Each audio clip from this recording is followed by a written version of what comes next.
The stars have fallen of the prophets. Now you have the companions. The narrations I'm going to mention to you, see them through the context of Rasulullah ﷺ now telling the companions everything that's going to happen to them after he dies, with remarkable specifics.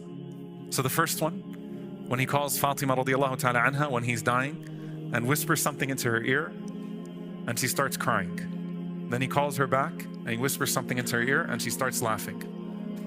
Aisha radiallahu anha pushes. What was that? The first thing that he shared with me was that he was going to die, sallallahu alaihi wasallam, that he's not going to come out of the sickness. That made her cry. The second one, you'll be the first one to join me. And that's exactly what happened. This young, beautiful, healthy, and I mean beautiful, of course, externally and internally, more so like the woman who was just like her father, sallallahu alaihi wasallam, suddenly gets ill and passes away after the Prophet sallallahu alaihi wasallam. And the Prophet sallallahu alaihi wasallam says to his wives that the first one to join me will be the one with the longest hand. So Aisha radiallahu ta'ala anha, she says when the Prophet said that I would be followed by atwalukunna yadan, the longest hand, that the wives of the Prophet start to measure. Like, okay, he's telling us the first one amongst the one who has the longest hand is going to die first. Sauda radiallahu anha actually had the physically longest hand. Zainab radiallahu ta'ala anha bint Jahsh had the shortest hand physically. But as Aisha radiallahu anha said, oh, she was, subhanAllah, the most generous of the wives of the Prophet ﷺ, her sadaqah. So when the Prophet ﷺ said the long hand, he didn't mean physically. He meant something else. And she was someone, subhanAllah, who would give away everything. Umar radiallahu anhu would get so frustrated with her.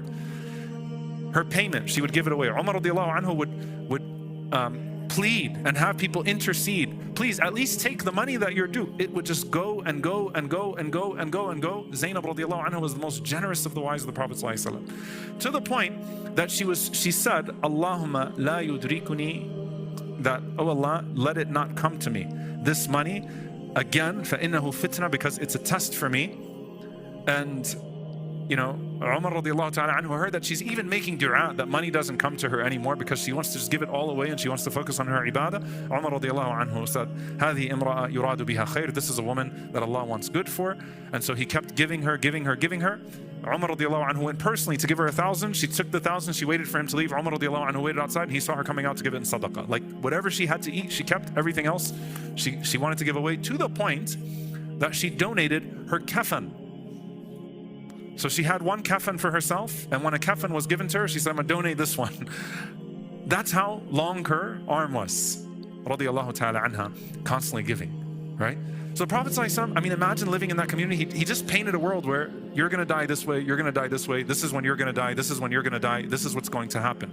Abu Bakr and Umar, the long hadith of the Prophet ﷺ, where he saw a dream, where he was drawing water from a well. And then Abu Bakr radiallahu anhu took the bucket, started drawing from the well as well. And the Prophet ﷺ said he struggled a bit. Then Umar radiallahu anhu took the bucket and he took so much water from the well that he gave to everybody around, even the animals. And that was a sign of the length, the duration of the khilafah. Abu Bakr radiallahu anhu's khilafah was extremely short. 2 years and some change. Umar radiallahu ta'ala anhu, a decade, spread Islam throughout the world. Then you have the hadith of Bi'r Aris and Uhud. Aris, where the Prophet ﷺ was dangling his feet in a well one day. And Abu Musa al-Ash'ari radiallahu anhu said, everyone's looking for the Prophet ﷺ in Medina. Where did he go? Where did he go? And they just found the Prophet ﷺ relaxing in the outskirts of Medina in a garden and his feet dangling in a well, sallallahu alayhi wasallam. And Abu Musa said, I'm going to guard him so that no one bothers him. Abu Bakr finds him and he asks permission. Abu Musa asks permission from the Prophet ﷺ. Can Abu Bakr come in? He said, let him in and give him the glad tidings of Jannah. Abu Bakr radiallahu anhu goes and sits next to the Prophet ﷺ, starts dangling his feet in the well also. Umar radiallahu anhu naturally finds him. Abu Musa asked permission, the Prophet ﷺ said, let him in and give him the glad tidings of Jannah. Abu Musa said, I was hoping my brother would be next because I see what's happening here, the glad tidings of Jannah. So they're sitting in this well, the Prophet ﷺ next to Abu Bakr and Umar. And then Uthman radiallahu anhu comes. And the Prophet ﷺ says, go ahead and let him in. Bashirhu bil Jannah ala balwa tusibuhu. After a disaster that will strike him. He can come too, but it's going to be after a tragedy. Uthman radiallahu anhu comes and he sits across from them. Wallahi, I took the picture from my phone, subhanAllah. That's Sa'id ibn Jubair says, the way that they're buried is exactly as they were sitting in the well that day. Uthman radiallahu anhu sitting across, I stood right behind the grave of Uthman al-Baqi' and I took a picture of the green dome just perfectly aligned, as if he's sitting across from them, the way he was on that day. When the Prophet ﷺ ascends Uhud, and he has Abu Bakr, Umar and Uthman, and Uhud shakes, and he says, Uthbat ya Uhud, be firm O Uhud, you have upon you a Siddiq, Abu Bakr, a man of truth, wa Shahidain, Umar and Uthman, 2 martyrs. He just told them they're going to be killed. So he's painting a picture, sallallahu alaihi wasallam, of what's going to happen. And then it gets specific. Abu Bakr dies a natural death, radiyallahu ta'ala anhu. Umar radiyallahu ta'ala anhu, as Hudayfa ibn al-Yaman radiyallahu anhu is narrating the hadith, and he's the secret keeper of the Prophet sallallahu alaihi wasallam. And Umar is asking about what's going to happen. And Hudayfa says to him, don't worry, Ya Amir al-Mu'mineen, inna baynaka wa bayna al-fitnati baban mughlaqa. Between you and the fitna is a shut door. And Umar radiallahu anhu said, أَيُفْتَحُ الْبَابُ أَمْ يُكْسَرُ? Will the door be opened or will the door be broken? قَالَ بَلْ يُكْسَرُ. He said, no, it'll be broken. If you watch that conversation, you have no idea what just happened. Umar radiallahu anhu understood that he was the door between prosperity and fitna. Yuksar, he would be killed. And Umar radiallahu ta'ala anhu says, Allah al-musta'an, إِذَنْ لَا يُغْلَقُ أَبَدًا. It'll never be shut again. And Uthman al-Mad'un says in a hadith in al-Bazzar that when the Prophet ﷺ was talking about the fitan and the trials and tribulations to come to the ummah, he said there will be a door that will be locked between you and the fitna as long as this one lives among you. And he pointed in the direction of Umar radiallahu ta'ala anhu. So Umar radiallahu anhu dies exactly as the Prophet ﷺ said. Now comes Uthman, like the world is unfolding from the Prophet ﷺ as he used to see what would happen the next day. Everything is falling into place exactly as the Prophet ﷺ said that it will fall. Remember the day before Badr when he went and pointed to every spot and said, this person will fall here, this person will fall here. Now it's Uthman radiallahu anhu's turn.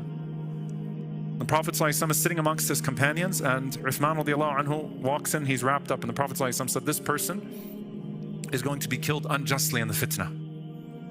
And Uthman unwrapped his face, and the Prophet ﷺ was asked him, and the Prophet ﷺ said, yes, him. And the Prophet ﷺ told Uthman, Allah is going to give you a garment, and people will demand you to take that garment off. Do not remove it, hatta talqani, until you meet me. I'm telling you not to resign from your khilafah until you meet me. Aisha radiallahu anha says in an authentic hadith that one time Uthman radiallahu anhu entered, and the Prophet ﷺ told him, come close, I'm going to tell you something. And he whispered something in his ear, and Uthman radiallahu anhu's face was changing colors. Prophet ﷺ said, you understand what I'm saying to you? Uthman said, I understand. And he said, come down. And just as he whispered in the ear of Fatima and told her exactly when she would die, he's telling Uthman exactly how he's going to die. So he spoke about that. And he said, sallallahu alayhi wasallam, that after I'm going, you're going to see much fitan and turbulence. And they said, Ya Rasulullah, so how do we save ourselves? قَالَ عَلَيْكُمْ بِالْأَمِينَ وَأَصْحَابِهِ. Stick to the trustworthy one and his companions. And he pointed to Uthman radiallahu anhu as he was saying that. Remember, the whole theme of the Day of Judgment coming is the loss of trust. Stick to that truthful one and the people that will be with him. He said, sallallahu alayhi wasallam, whoever is saved from 3 things will be saved: my death, the Dajjal, and the murder of a Khalifa who is adhering to the truth and fulfilling his duty. Be spared of these things, right, in that regard. So he predicted and he said exactly, alayhi salatu wasalam, what happens to Uthman radiallahu anhu. And then comes Ali radiallahu ta'ala anhu. And Ali one day is sitting with Az-Zubayr, may Allah be pleased with them both. And they're best friends, they're buddies, they love each other. قَالَ أَتُحِبُّهُ يَا Zubayr, you love him, O Zubayr? He said, yeah, of course. He said, تُقَاتِلُهُ وَأَنْتَ لَهُ ظَالِمٌ, you're going to one day fight him and you will be the one in the wrong. What? Where did that come from? Prophet ﷺ is saying, that's the fitna. Ali radiallahu anhu reminded him of that when they faced each other on the battlefield, and Zubayr radiallahu anhu walked away and was killed as he was walking away by one of the people of fitna and martyred. The Prophet ﷺ said, تَقْتُلُ عَمَّارًا الْفِئَةُ الْبَاغِيَةُ. Ammar radiallahu anhu is going to be killed in the transgressing army. The first war that happens then amongst the companions, civil war, Ammar radiallahu anhu is killed, and it makes things clear. The Prophet ﷺ told Abu Dharr radiallahu ta'ala anhu, who would withdraw from the fitna, Yarhamullahu Abu Dharr, may Allah have mercy on you, Abu Dharr.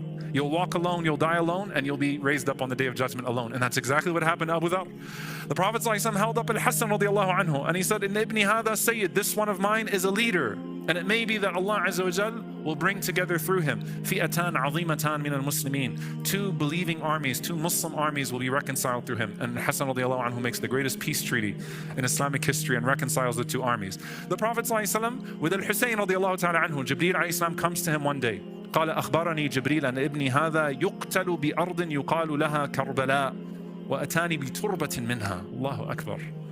Said, Jibreel just came to me and he told me that this son of mine is going to be killed in Karbala, and he brought me some of its dirt.